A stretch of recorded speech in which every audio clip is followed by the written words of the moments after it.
Assalamualaikum warahmatullahi wabarakatuh. Selamat siang teman-teman semua. Selamat datang pada acara Bicara, bincang-bincang bersama PIKR Catra Diwangsa SMA Negeri 1 Sleman. Sebelumnya perkenankan saya Camelia Noviana menjadi pemandu acara pada siang hari ini. Di masa pandemi seperti ini, banyak sekali remaja yang mulai terganggu kesehatan mentalnya, seperti merasa stres, cemas, dan juga bosan. Untuk itu, kami dari PIKR Catra Diwangsa SMA Negeri 1 Sleman mengadakan acara webinar yang akan membahas tentang kesehatan mental remaja. Di kesempatan kali ini, kita telah mendatangkan narasumber yang sudah expert dan berpengalaman di bidangnya. Namun, sebelum memasuki sesi tersebut, marilah kita saksikan bersama sambutan dari Ketua Panitia dan juga Kepala Sekolah SMA Negeri 1 Sleman. Assalamualaikum warahmatullahi wabarakatuh. Alhamdulillahirabbil alamin. Marilah kita panjatkan puja puji syukur kehadirat Allah Subhanahu wa taala yang dengan rahmat, nikmat dan ridhonya kita masih diberi kesempatan untuk melaksanakan webinar kali ini walaupun tengah terjadi pandemi. Kami selaku panitia tetap mengupayakan keberlangsungan acara ini dengan melaksanakannya secara online melalui aplikasi Google Meet dan tetap mematuhi protokol kesehatan yang berlaku. Para hadirin sekalian, saya ingin mengucapkan terima kasih kepada segenap pihak yang telah mensupport keberlangsungan acara ini, baik dari panitia, pihak guru, karyawan, ataupun pihak lain yang tentunya tidak bisa saya sebutkan namanya satu persatu. Tujuan dari penyelenggaraan acara ini adalah untuk membagikan ilmu tentang bagaimana kita bisa beradaptasi dan berdamai dengan situasi COVID ini, belajar mengelola stres, dan mengetahui hikmah apa saja yang bisa kita ambil dari hadirnya pandemi di tengah kehidupan kita ini. Pesan saya untuk teman-teman, simak penjelasan narasumber dengan baik, ambil ilmunya, terapkan dalam kehidupan, dan jangan lupa untuk tetap menjaga kesehatan dan menerapkan protokol kesehatan dimanapun teman-teman berada. Sekiranya sekian dari saya, kurang lebihnya mohon maaf. Wassalamualaikum warahmatullahi wabarakatuh. Assalamualaikum warahmatullahi wabarakatuh. Salam sejahtera untuk kita semua, Bapak Ibu Dewan Guru dan juga seluruh siswa SMA Negeri 1 Sleman yang saat ini sedang berada di rumah. Mari kita panjatkan puji syukur kehadirat Allah Subhanahu wa taala atas nikmat yang diberikan kepada kita semua, sehingga pada hari ini kita bisa mengadakan webinar yang dilaksanakan oleh PIKR Catra Diwangsa SMA Negeri 1 Sleman. Webinar ini merupakan program kerja dari PIKR yang bertujuan untuk memberikan wawasan kepada para siswa SMA Negeri 1 Sleman terkait dengan kesehatan mental para siswa di tengah pandemi COVID-19 ini. Kita semua tahu bahwa COVID-19 berdampak sangat luas. Untuk itu, PIKR menangkap peluang ini, mencoba memberikan yang terbaik untuk kalian semua. Maka saat ini dilaksanakan webinar dengan judul Bicara, bincang-bincang bersama PIKR Catra Diwangsa. Anak-anak tentunya saat ini merasakan begitu lelahnya, begitu stresnya, begitu capeknya, bahkan bosan kalian ketika kalian harus belajar di rumah, tidak pergi kemana-mana. Semua dilakukan di rumah, tidak bertemu dengan teman-temannya. Nah, hal ini akan merubah kebiasaan kalian dari yang dulu terbiasa bangun pagi, sekarang anak-anak terpaksa atau mungkin bahkan sengaja bangun siang. Nah, untuk itu terjadi degradasi mental yang sangat luar biasa. Terima kasih kepada PIKR yang sudah melaksanakan program ini sehingga seluruh siswa akan terbuka wawasannya terkait dengan kesehatan mental remaja. Bangunlah anak-anakku, semuanya harus kita hadapi. Terima kasih kepada PIKR, terima kasih kepada guru pendamping sehingga kegiatan ini dapat terlaksana dengan baik. Selamat mengikuti webinar anak-anak, ambil manfaatnya, lakukan yang terbaik untuk kalian. Kalian pasti bisa. Assalamualaikum warahmatullahi wabarakatuh. Terima kasih kepada Saudara Hafiz selaku Ketua Panitia dan Ibu Fatniati SPD MPD selaku Kepala SMA Negeri 1 Sleman yang telah memberikan sambutannya. Dan sekarang kita memasuki sesi yang kita tunggu-tunggu bersama, yaitu sesi diskusi mengenai kesehatan mental remaja yang akan dipandu oleh rekan saya Dinda Pramesti Handayani. Saya sebagai pemandu acara meminta maaf apabila terjadi kesalahan dalam pengucapan. Selamat mengikuti sesi diskusi dalam bicara, bincang-bincang bersama PIKR Catra Diwangsa. See you!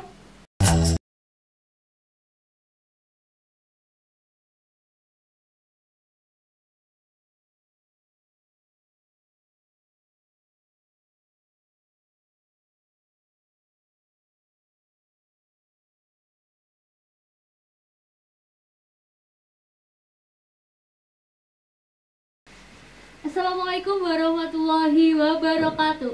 Selamat pagi dan salam sejahtera. Gimana kabarnya teman-teman yang sedang di rumah saja? Semoga sehat ya. Dan jangan lupa bahagia. Oke, perkenalkan saya Dinda Pramesti Handayani yang akan membawakan webinar bicara bincang-bincang bersama PIKR Catra Diwangsa pada siang hari ini. Oke, ngomong-ngomong tentang remaja berdamai dengan COVID-19. Kita nggak tahu ya kapan COVID-19 ini akan berakhir, dan mungkin COVID-19 ini menyebabkan beberapa gejala bagi teman-teman semuanya, bisa gejala fisik maupun psikologis dan perilaku. Nah, itu semuanya nanti akan kita bahas pada siang hari ini, yaitu dengan Dr. Evita dan Kak Putri Katulistiwa. Dr. Evita ini adalah dokter mitra Unala. Beliau juga lulusan kedokteran UNS dan IKM FK UGM. Sedangkan Kak Putri Katulistiwa ini adalah SRH Official Unala. Selamat siang. Oke, mungkin langsung saja untuk sesi yang pertama, yaitu pemaparan tentang apa sih itu COVID-19 dan penyakit-penyakit apa yang mungkin bisa muncul pada diri teman-teman yang di rumah. Ini langsung saja 10 menit nih Bu. Baik, ya. Selamat siang teman-teman yang ada di rumah. Kok saya manggilnya teman-teman ya? Iya, supaya saya tetap muda ya, supaya kita tetap bahagia. Mumpung saya pakai masker jadi kan nggak kelihatan kalau sudah tua ya. Padahal anak saya yang paling kecil juga seumuran anak-anak di sini, adik-adik di sini ya. Selamat siang. Mungkin adik-adik atau teman-teman ini sudah tahu terkait dengan COVID. Sudah tahu nggak singkatannya COVID apa? Ada yang tahu singkatannya COVID? Nanti langsung saya kasih hadiah tumbler Unala. Ya. Ada yang tahu singkatannya COVID? Coronavirus disease. Ya. 19 karena diketemukannya tahun 2019. Awalnya dari Cina, dari Wuhan ya, terus menyebar ke seluruh dunia sehingga disebut pandemi. Kalau dia hanya lokal saja namanya cukup endemis ya. Kalau karena ini sudah melibatkan seluruh dunia sehingga disebut sebagai pandemi. Nah, untuk gejala dari coronavirus disease ini, kita akan ngomong dulu tentang apa sih sebenarnya virus corona. Jadi sebenarnya virus corona itu tidak hanya mengakibatkan COVID.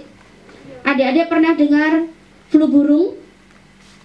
Ya, nah itu juga penyebabnya virus corona. SARS pernah? Ya, itu juga penyebabnya virus corona. Kemudian MERS. Nah, jadi MERS yang pertama kali itu tahun 2011 itu kan yang dari Timur Tengah ya. Nah, ini MERS-CoV-2 atau COVID. Jadi kalau adik-adik belajar tentang family, genus gitu ya, ini masih dalam satu family Coronaviridae gitu. Jadi virus corona tidak hanya mengakibatkan COVID saja, tapi ada banyak penyakit. Nah, untuk di Indonesia sendiri kita akan menyampaikan tentang gejala dari virus corona ini, dari COVID ini, itu bermacam-macam, beragam sekali. Bahkan saat ini yang namanya penderita COVID-19 90% tanpa gejala, demam pun tidak. Jadi ya sehat-sehat aja seperti ini. Nah, itu justru yang bahaya. Makanya tadi saya sampaikan kita harus selalu pakai masker. Salah satu pencegahan yang paling efektif itu pakai masker. Kemudian yang kedua adalah cuci tangan, ya. Yang ketiga, jaga jarak, ya. Sekarang ada lagi, karena perkantoran, sekolah mungkin ya, nanti ke depan sudah mulai buka. Yang perlu diperhatikan adalah ada 3 hal. Ventilasi, ya, ventilasi udara. Di satu ruangan tidak boleh tertutup, tidak boleh hanya pakai AC. Jadi ventilasi udara, perputaran udara harus dipastikan. Tidak boleh pakai AC, lebih baik pakai kipas angin. Semua jendela dibuka. Kemudian durasi. Jadi dalam satu ruangan tidak boleh lebih lama dari 1 jam. Gak boleh lama-lama, apalagi ini banyak orang. Gak boleh lebih dari 1 jam loh ini acaranya, ya. Kemudian yang ketiga adalah jaga jarak.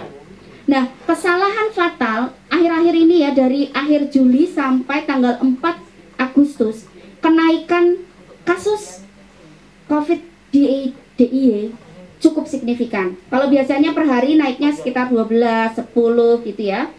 Kemarin sekitar tanggal 1, tanggal 2 Agustus itu sampai mencapai 67 orang dalam 1 hari. Karena apa? Ketika perkantoran sudah dibuka, kita merasa tidak ada gejala, kita merasa aman-aman saja. Ini kan teman saya, jadi nggak perlu saya pakai masker.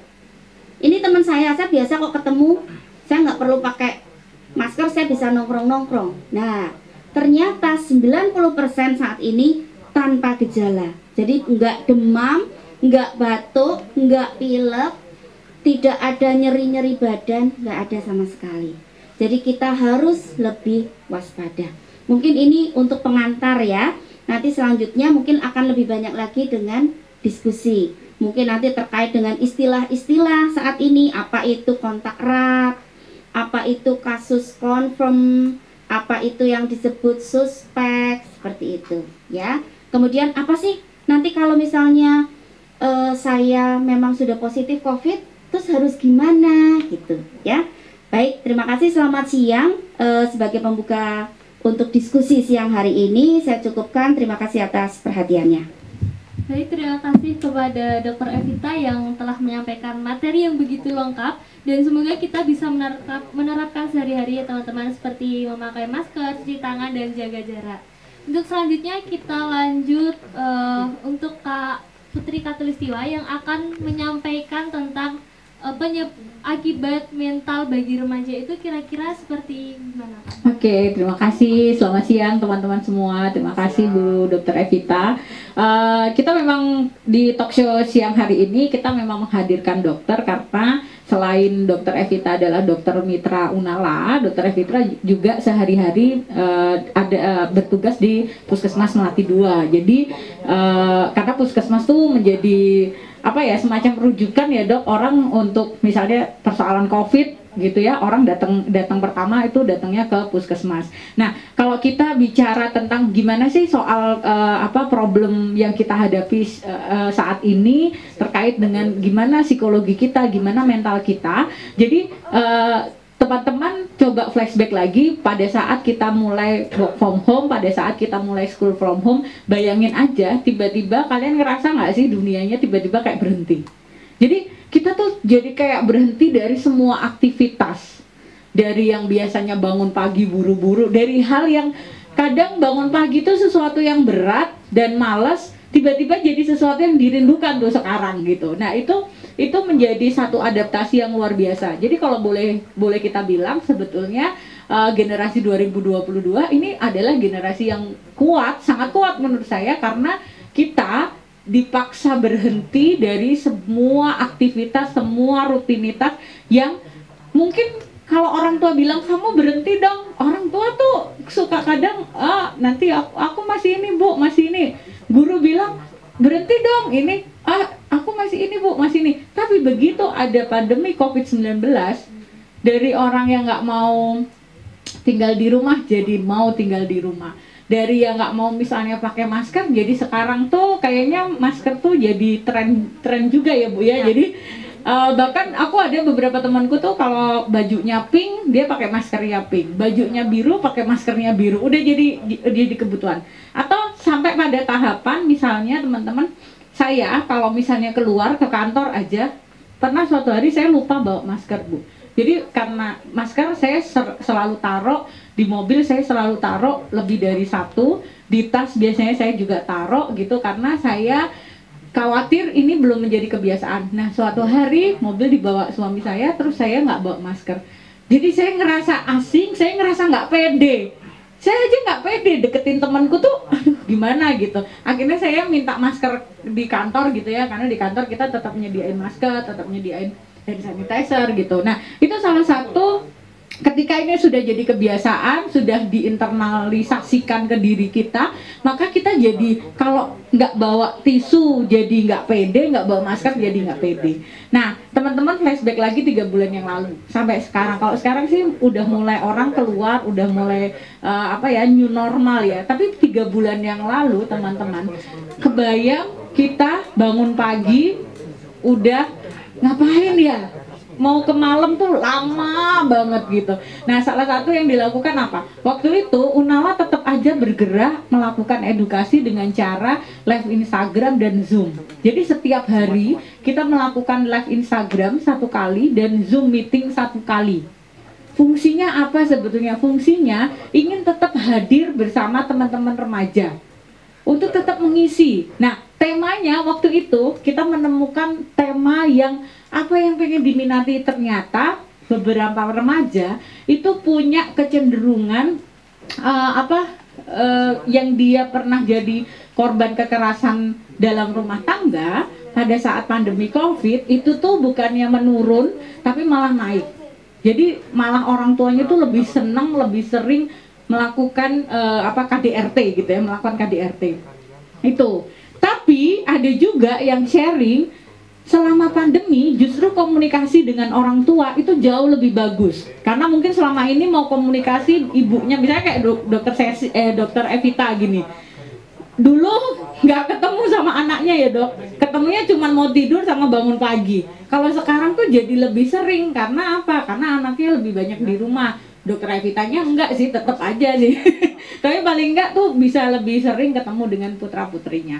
Nah itu, jadi satu potensi kekerasan di dalam rumah tangga di beberapa teman yang mengeluhkan ke kita itu memang jadi dia meningkat atau mengalami. Kemudian yang kedua, konflik-konflik dengan kakak adik itu lebih sering karena masyarakat kita punya kecenderungan masih patriarki, yang mana perempuan tuh seolah-olah ya ditempatkan untuk isu-isu domestik, misalnya masak, mencuci, bersihin rumah, lalu yang laki-laki enggak diposisikan begitu. Nah jadi sama-sama sekolah, sama-sama kerja, tapi yang perempuan masih tetap dibebani beban-beban di domestik. Nah ini juga jadi persoalan juga di situ. Kemudian beberapa teman pada saat kita bikin kelas, sampai kita ada waktu itu bikin kelas untuk bercocok tanam, bukan bercocok, menanam. Jadi satu, apa yang bisa dilakukan? Oh kita uji coba buat menanam gitu. Oke. Kemudian kita undang juga waktu itu ada Chef Fafa Imanes. Jadi bagaimana kita coba sekarang masak sendiri gitu. Nah itu tuh menjadi satu aktivitas yang juga dilakukan di masa pandemi. Terus kemudian kita juga bikin kelas konten kreatif gitu. Kenapa? Karena kalau kita gabut, yang dilakukan apa? Yang dilakukan tuh akan lihat semua sosial media, yang dilakukan komen-komen yang nggak jelas gitu ke artis-artis, salah-salah kita ngawur komennya, misalnya body shaming, kemudian misalnya ngolok-olok gitu. Nah Maka waktu itu kita bikin kelas konten kreatif karena agar semua yang teman-teman lakukan di rumah itu bisa menjadi konten yang bagus untuk bisa menginspirasi teman yang lain itu. Kemudian ada juga waktu itu Unala remaja mengusulkan ada kelas menulis. Waktu itu kita temanya adalah pengalaman perempuan saat menstruasi. Menstruasi dialami oleh semua perempuan, tapi pengalamannya bisa beda-beda. Nah, bagaimana sebuah pengalaman yang luar biasa itu dituliskan menjadi sebuah cerita yang itu bisa dibaca oleh teman yang lain dan menginspirasi. Kalau misalnya yang baca itu belum menstruasi, oh dia tahu, oh kayak gini toh galonya orang mau menstruasi. Tapi kalau misalnya dibaca sama orang tua, oh ternyata anak perempuan kalau mau menstruasi itu punya situasi yang seperti ini gitu. Nah, itu menjadi pembelajaran yang bagus. Kemudian kita juga waktu itu bikin kelas public speaking. Kenapa kita bikin itu? Salah satunya adalah semua orang bisa ngomong. Misalnya ya, ngomong itu bisa langsung verbal, bisa non verbal. Jadi misalnya dia bisa pakai bahasa isyarat segala macam. Nah, tapi bagaimana apa yang kita mau sampaikan itu terstruktur, informatif, dan kemudian orang itu memahami apa yang kita mau sampaikan. Pesan apa? Kan kunci komunikasi adalah pesannya itu sampai. Kalau misalnya kalian ngobrol berdua gitu ya, terus kamu nggak dong, itu jangan-jangan ada pesan yang nggak sampai. Kan itu kunci komunikasi yang efektif adalah pesannya itu sampai, ada dua belah pihak kemudian pesannya sampai. Nah, kita ada kelas public speaking waktu itu. Nah, jadi ini contoh-contoh apa yang dilakukan, yang bisa dilakukan oleh teman-teman remaja di masa pandemi COVID-19, apalagi masa teman-teman waktu itu social distancing, physical distancing, atau karantina. Nah, kita belum bicara soal bagaimana kalau misalnya teman-teman ternyata harus karantina mandiri. Nanti Dokter Evita mungkin punya pengalaman beberapa pasien yang harus karantina mandiri, terus harus seperti apa. Karena kebayang dong, kalian makan aja masih dimasakin, tiba-tiba harus karantina mandiri. Kamar mandi aja kadang nggak gosok sendiri. Handuk aja kadang nggak cuci sendiri, tiba-tiba harus karantina mandiri. Nah, itu menjadi tantangan tersendiri di situasi COVID-19 ini. Mungkin itu Mbak, kalau sharing bagaimana selama COVID-19 ini kita bertemu dengan teman-teman remaja, dan ketemunya nggak langsung loh ya, ketemunya lewat Zoom dan live Instagram. Oke, terima kasih. Oke, terima kasih kepada Kak Utri Katulistiwa yang telah menyampaikan materi yang begitu lengkap. Untuk selanjutnya yaitu akan ada pemutaran video kreasi, namun setelah pemutaran nanti akan ada sesi tanya jawab bersama peserta.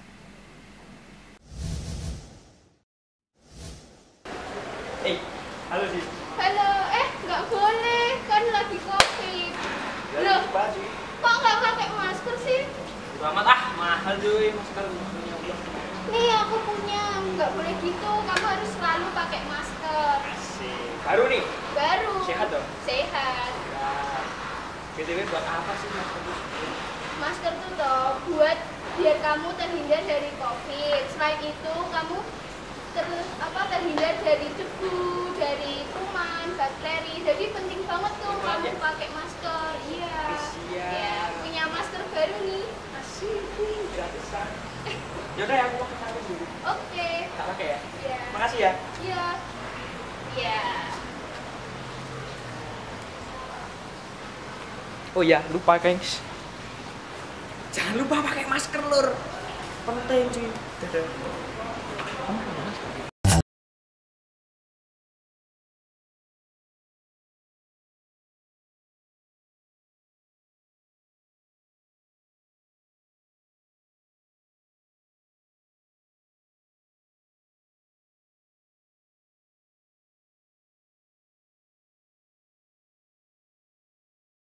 Oke, itu tadi adalah video kreasi dari segenap panitia. Dan selanjutnya adalah untuk sesi pertanyaan. Ini kami dari panitia sudah mengumpulkan beberapa pertanyaan dari teman-teman Instagram. Salah satunya yaitu, efek apa yang tertinggal pada tubuh setelah pulih dari COVID? Dan apakah ada kemungkinan terkena COVID lagi? Kira-kira seperti apa Bu? Iya. Terima kasih untuk pertanyaannya. Jadi berdasarkan penelitian ya, sampai dengan saat ini untuk efek COVID itu sangat beragam ya. Dari yang sampai meninggal sampai yang tidak ada gejala sama sekali. Jadi kalau di awal-awal itu ada istilah yang namanya OTG, ODP, PDP. Ada yang tahu ya? OTG itu orang tanpa gejala. Kemudian ODP itu orang dalam pemantauan. Kemudian PDP, pasien dalam pengawasan. Nah, kalau sekarang kan sudah ganti. Karena ganti, karena ternyata 90% itu orang itu yang kena COVID nggak ada gejala sama sekali. Jadi kalau dulu ODP itu syaratnya adalah pertama dia pernah kontak dengan pasien positif COVID dan dia memiliki gejala yang ringan seperti misalnya demam, kemudian ada batuk-batuk, tidak parah ya, tidak ada sesak nafas. Nah, PDP itu kalau sampai dengan ada sesak nafas dan dibuktikan dengan ronsen paru-paru, dia ada yang namanya pneumonia. Pneumonia itu adalah infeksi pada paru-paru yang diakibatkan oleh virus COVID itu. Nah, tergantung. Jadi seberapa parahkah seseorang itu terkena virus. Yang mengakibatkan seseorang itu parah atau tidak, itu juga yang pertama adalah adanya faktor komorbid. Adanya faktor apakah orang itu tuh sudah punya penyakit yang lain seperti misalnya hipertensi, sudah punya diabetes atau kencing manis, atau memang dia sudah lansia. Nah, itu faktor-faktor komorbidnya. Jadi saat ini yang terkena itu dari mulai bayi sampai umur lansia pun ada. Nah, itu sangat bervariasi. Jadi kalau nanti saya jawab seperti apa, macam-macam. Itu tadi. Dari yang tanpa gejala, otomatis ya nggak akan ada apa-apanya, ya. Mungkin di foto ronsen pun juga paru-parunya akan baik-baik saja. Tapi ketika diperiksa melalui PCR atau swab, ya, jadi kan kita ambil lendir yang ada di hidung, itu kemudian diperiksa dengan alat dan ditemukan virus, bisa jadi kita sudah membentuk yang namanya antibodi, sehingga virus di dalam tubuh kita yang masuk itu sudah bisa dilawan oleh imunitas tubuh kita sendiri, gitu. Jadi ya udah nggak ada apa-apa. Nah, tapi kalau misalnya ternyata virus yang masuk cukup banyak dan tubuh gagal membentuk antibodi, maka yang terjadi bisa paru-parunya rusak, bisa gagal ginjal, bisa stroke dan macam-macam. Gitu. Kalau lebih rentan terkena itu dari usia berapa sih, Bu? Apakah dari lansia atau? Iya. Jadi kan gambarannya begini ya. Kalau sistem imun itu kan mulai optimal itu kan setelah di atas balita, ya. Kenapa sampai dengan balita itu harus dapat imunisasi, ya kan? Karena virus COVID ini belum ada imunisasinya, belum ada vaksinnya, sehingga benar-benar hanya mengandalkan kekuatan tubuh saja. Jadi yang sudah bisa itu kan mulai dari usia remaja sampai dengan 45 tahun lah. 45 tahun ke atas itu sudah beresiko, ya, begitu. Baik, terima kasih Bu. Kita lanjut saja untuk pertanyaan yang kedua, yaitu gimana caranya biar betah di rumah pada saat pandemi seperti ini? Oke, gimana caranya biar betah di rumah? Kayaknya semua orang punya problem yang sama kayak saya. Gimana caranya biar betah di rumah? Jadi waktu awal-awal itu Unala sempat work from home. Nah, salah satunya kalau saya sendiri waktu itu mendisiplinkan diri, misalnya gini. Kadangkala kita itu kalau work from home terus kerja pakai daster, terus yang pokoknya yang kelihatan mukanya aja dandan gitu udah selesai.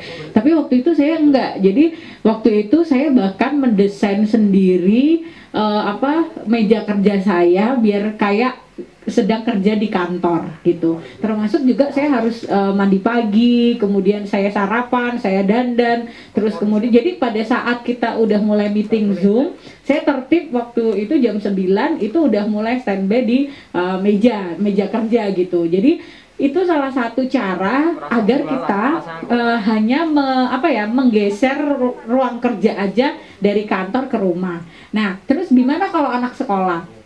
Kalau anak sekolah, maka kenapa sekarang mulai school from home-nya pakai video itu gurunya sampai mensyaratkan harus pakai seragam ya Bu ya. Sebetulnya walaupun kita lihat ya bawahnya tetap aja pakai celana kolor gitu. Nah, kenapa itu penting tetap harus pakai seragam? Sebetulnya yang diinginkan oleh guru adalah agar teman-teman itu merasa bahwa teman-teman itu memang punya tanggung jawab buat belajar, buat sekolah gitu. Maka ya udah kalau jamnya masuk jam sekolah ya teman-teman harus berpakaian sesuai dengan kalau kalian pergi ke sekolah gitu. Itu salah satu cara.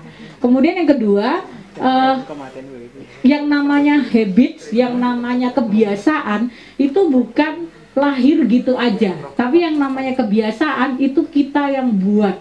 Bener gak?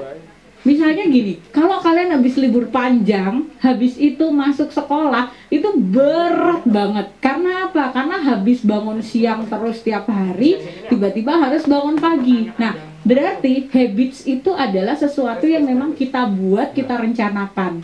Jadi, selama pandemi COVID ini, kita harus mulai belajar adaptasi. Salah satunya adalah membuat habits baru.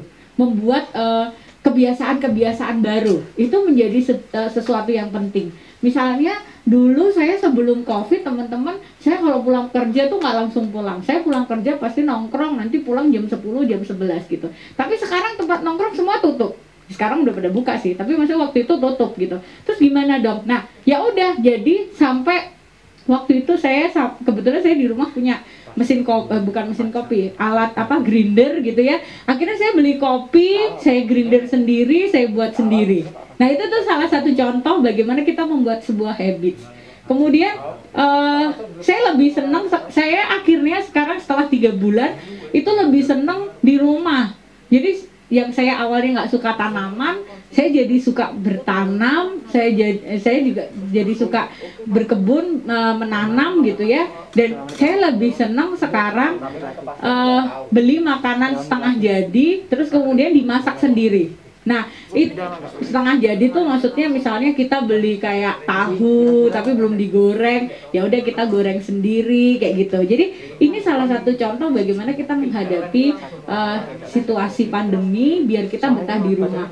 Cari hal atau baca buku. Saya jadi punya tumpukan banyak buku. Beberapa waktu yang lalu karena toko buku udah buka, saya akhirnya beli lagi. Jadi setiap hari kalau saya lagi nggak ada kerjaan gitu ya, misalnya hari Sabtu Minggu nggak ada kerjaan, ya udah akhirnya waktunya dihabisin buat baca buku gitu. Nah itu atau sekedar nyulam masker. Jadi karena maskernya biar nggak ketuker-tuker ya antar anggota keluarga gitu, ya udah disulam, dikasih nama gitu. Nah itu salah satu cara. Jadi apapun yang kamu lakukan, kamu harus bikin habits yang baru di situasi pandemi ini. Bahkan kalau kita ngelihat trennya ya Bu ya, trennya misalnya ada kasus lagi, berarti kita nggak bisa kayak misalnya seolah-olah nggak terjadi apa-apa kayak dulu lagi gitu. Tapi ya new normal adalah new normal bukan normal gitu. Maksudnya kalau new normal ya sesuatu yang kemudian kita harus punya habits baru di situasi yang baru ini gitu. Kamu seneng sepedaan, ya sepedaan, tapi harus dengan protokol kesehatan, misalnya sengaja di kerumunan misalnya gitu. Menurut saya itu jadi malah kamu mendekati sesuatu yang harusnya dilarang malah jadi didekatin misalnya gitu. Tapi cari yang deket-deket rumah aja. Saya kalau sepedaan itu deket-deket rumah aja gitu. Ke sawah, udah balik lagi. Jadi deket-deket aja karena prinsipnya adalah biar badan kita gerak aja sih sebetulnya. Gitu aja. Terima kasih Kepada Menteri. Kita lanjut untuk pertanyaan selanjutnya yaitu bagaimana para siswa mengatasi emosi karena jarang bersosialisasi? Gimana ya? Yang pertama sebetulnya kita banyak media yang bisa dipakai. bahkan sebelum ada COVID, teman-teman tuh juga sering pakai WA, terus teleponan berapa orang pakai WA, apalagi sekarang fitur-fiturnya tuh udah makin banyak ya. WA tuh makin berapa orang tuh bisa berapa orang gitu, yang pertama. Kemudian yang kedua, aku tuh sekarang suka banget misalnya gini. Saya lagi ngobrol sama tetanggaku yang juga anak sekolah SMP dan SMA, jadi lebih banyak ngobrol sama mereka. Terus aku bilang kayak gini, coba deh kamu bikin surat buat teman-temanmu, Terus gimana tante kalau misalnya dia nggak dia nggak ini, kamu punya email nggak? Belum, ya udah gini, kamu sekarang bikin surat, nanti tante bikinin email, temenmu bikin email juga. Nah, dari yang kamu tulis itu nanti diketik di dalam email. Nah, terus nulisnya apa? Kamu tulis apa perasaanmu saat ini yang kamu pengen bagi ke temenmu. Dia tulis, terus aku udah bikinin email, yang sana juga bikin email. Nah, terus akhirnya mereka berbalas email. Jadi aku inget banget misalnya zaman SMP dulu kita masih surat-suratan. Nah, bedanya adalah sekarang tuh lebih cepat, nggak usah pakai Pak Pos, pakai email gitu. Itu lebih cepat gitu. Nah, itu salah satu contoh ya gimana kita tetap bersosialisasi. Kalau kata Sujiwo Tejo ya, puncak kangen tertinggi itu waktu kita dua orang nggak saling WA, nggak saling SMS, nggak saling video call, tapi saling mendoakan. Nah, itu tuh menjadi puncak kangen puncak kangen gitu. Nah, kita sekarang di situasi itu dan nggak apa-apa, kita masih bisa telepon, masih bisa WA, itu nggak apa-apa gitu. Yang paling penting kalau pesan saya adalah kalau kamu dapat kekerasan di dalam rumah tangga itu baru kamu harus lapor. Ya, karena situasi rumah kita nggak tahu. Situasi setiap rumah itu kita nggak pernah tahu, yang tahu adalah kamu semua.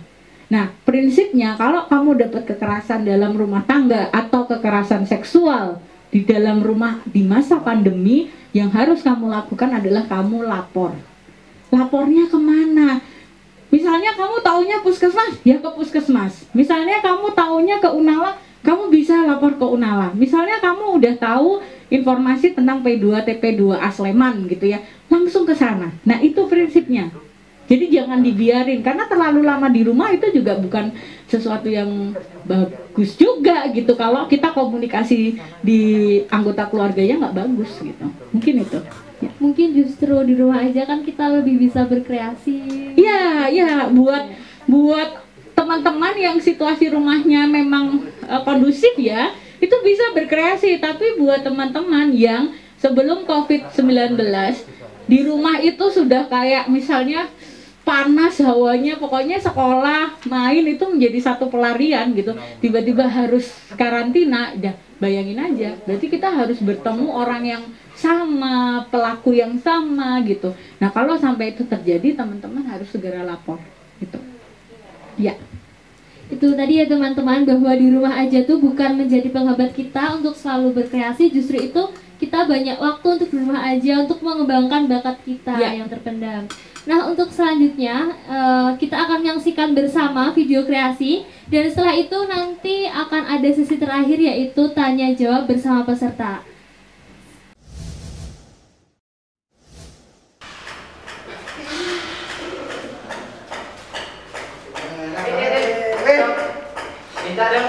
Minta beli dong. Kamu udah di belum? Kamu lupa cuci tangan nih. Aduh, biasaan. Sini, aku bawa hand stabilizer, hand sanitizer. Kamu makan tuh pakai kalau bisa di tangan, karena di masa pandemi COVID ini kita membutuhkan namanya kebersihan. Biar tidak dari COVID. Makanannya mana? Ini kita makan dulu guys. Nih, oke. Makan dulu guys. Oh ya, jangan lupa guys, sebelum makan, kapan cuci tangan dulu atau menggunakan hand sanitizer.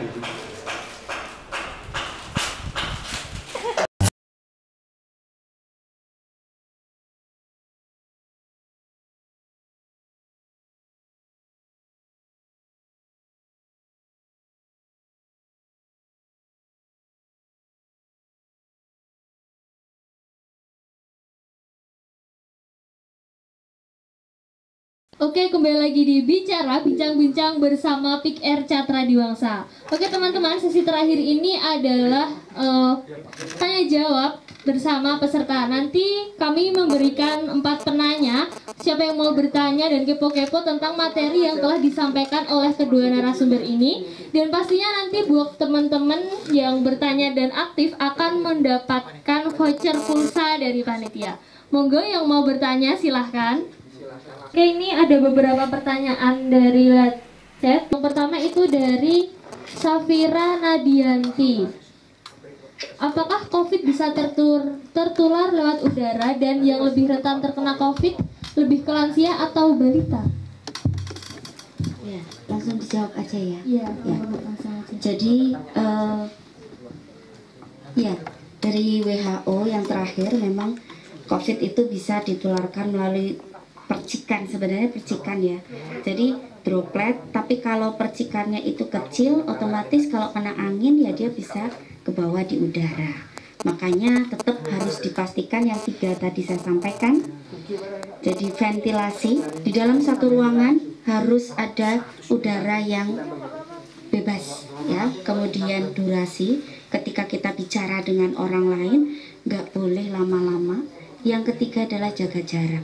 Jadi droplet ataupun nanti ke bawah angin, kalau itu jaraknya lebih dari 2 meter itu kita aman. Apalagi kalau dua-duanya pakai masker. Nah, untuk yang lebih rentan dua-duanya ya, jadi balita juga rentan, lansia juga rentan. Dan yang terutama adalah yang memiliki penyakit ya, terutama hipertensi, jantung dan diabetes. Gitu. Ya. Oke, lanjut untuk pertanyaan yang selanjutnya yaitu dari Anindya Pram. Bagaimana ya cara mengatasi rasa khawatir tentang COVID dan cara menjaga imun agar tetap sehat itu? Gue yang mau menjawab? Ya nanti saya menjawab, nanti Mbak Putri menambahkan ya. Jadi saat ini mungkin banyak sekali kita jadi parno, ya kan? Aduh, kemarin aku habis dari ini loh, misalnya dari suatu tempat di mana tempat itu dinyatakan ada pasien COVID-nya gitu ya. Karena kan sekarang pasien justru nggak ada gejala. Terus sampai rumah dengar kabar, padahal tadinya nggak kenapa-kenapa. Tahu-tahu, aduh tenggorokan rasanya jadi nggak enak ya. Kok saya rasanya jadi greges-greges gitu. Padahal ya belum tentu, kan? Nah, perasaan khawatir itu sebenarnya hal yang wajar.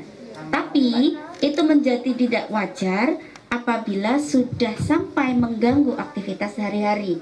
Jadi ketakutan yang sangat sampai dia mau ngapa-ngapain takut, mau ketemu orang takut, nah itu yang sudah tidak wajar. Tapi kalau perasaan cemas itu masih wajar. Semua orang pasti akan merasa seperti itu. Saya pun juga sama. Hanya bagaimana kita bisa mengatasi atau tidak. Nah, nanti mungkin Mbak Putri bisa nambahin ya. Kemudian yang kedua tadi apa? Perasaan itu ya. Bagaimana mengatasi perasaan kecemasan? Iya, betul. Iya, itu. Nah, kemudian yang kedua, mungkin kalau misalnya kita mau mencari informasi terkait dengan COVID kan banyak sekali. Pilih-pilih. Kalau misalnya kita nggak siap menerima informasi yang aneh-aneh, ya udah kita membatasi diri untuk tidak lihat medsos. Ya, itu salah satu cara ya. Daripada kita udah takut, malah cari info yang sumbernya nggak jelas. Nah, gitu. Mungkin Mbak Putri bisa nambahin ya, monggo. Ya, kalau dari saya sebetulnya kenapa biar kita bisa lebih lebih sehat atau kemudian yang paling penting kuncinya ada pada diri kita sendiri. Jadi sebetulnya kalau kenapa orang tuh sampai bilang kita harus berpikir positif, karena sebetulnya kalau misalnya kita udah kayak tadi yang Dokter Evita sampaikan, misalnya kita habis dari luar kota terus kita kayak aduh tenggorokanku nih kenapa ya ininya. Jadi psikosomatis atau kemudian ketakutan kita mengalami ketakutan berlebihan itu juga akan sangat berpengaruh ya bagi di tubuh saya, di tubuh kita gitu ya. Kalau pengalaman saya pribadi di awal-awal COVID, saya akuin saya mungkin mengalami psikosomatis juga sih Dok. Jadi di awal-awal misalnya waktu itu saya sering banget lihat angkanya naik, angkanya apa gitu. Tapi begitu udah ada satu berita ya waktu itu saya dapetin Dan sebenarnya berita ini dari memang online sih, tapi menurut saya capable juga sumbernya. Tapi ternyata dia salah baca apa namanya, salah baca angka. Jadi itu kode apa tapi ditulisnya. Nah waktu itu saya udah panik, masa sih satu kecamatan segini banyak gitu.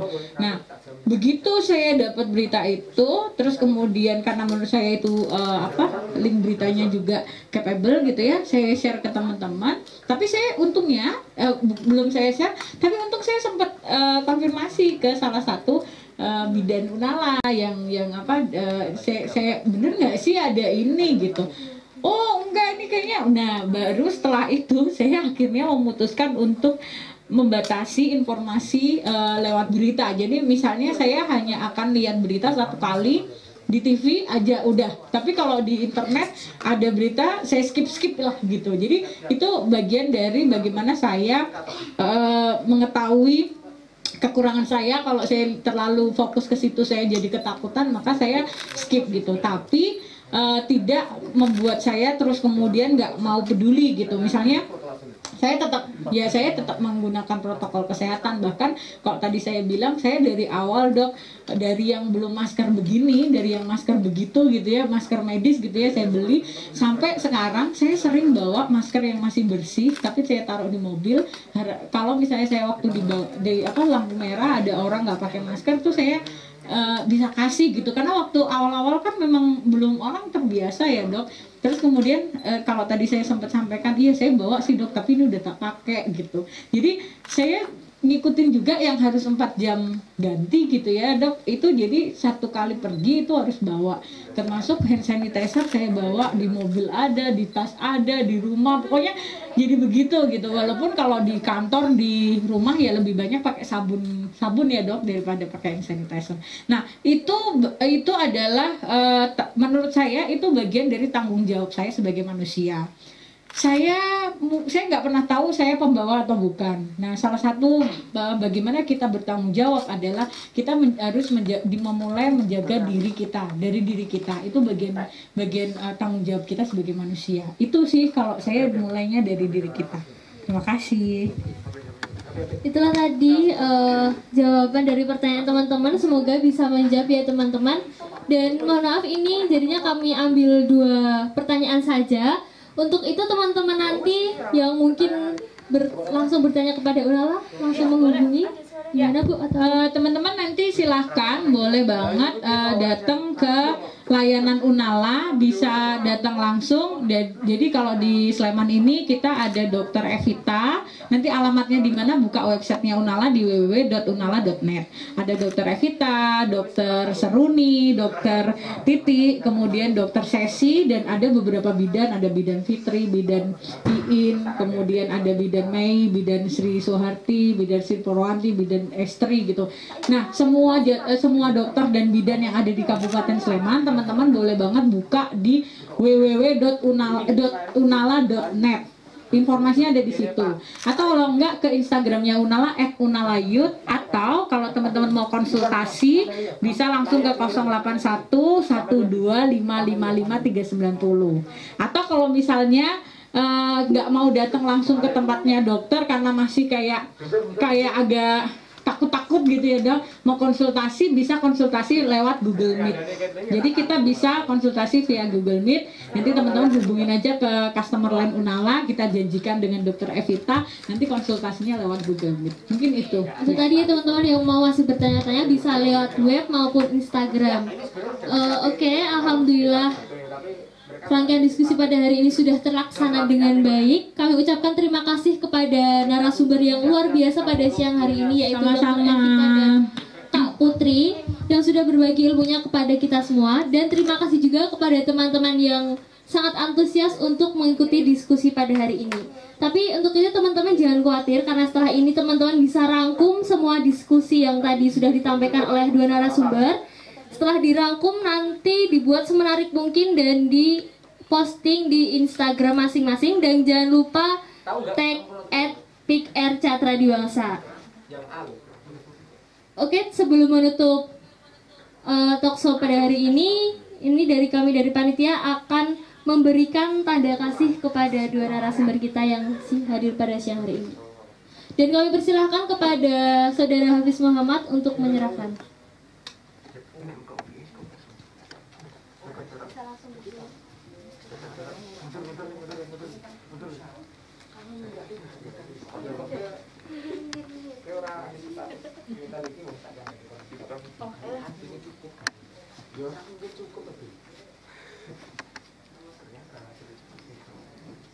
Semoga tanda kasih ini dapat menjadi kenang-kenangan bagi kita semuanya.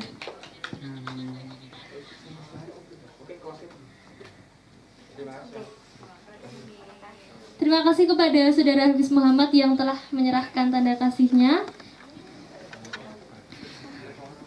Akhirnya saya Depra Mesti Handayani pamit undur diri dan terima kasih kepada perhatian semuanya. Wassalamualaikum warahmatullahi wabarakatuh. See you.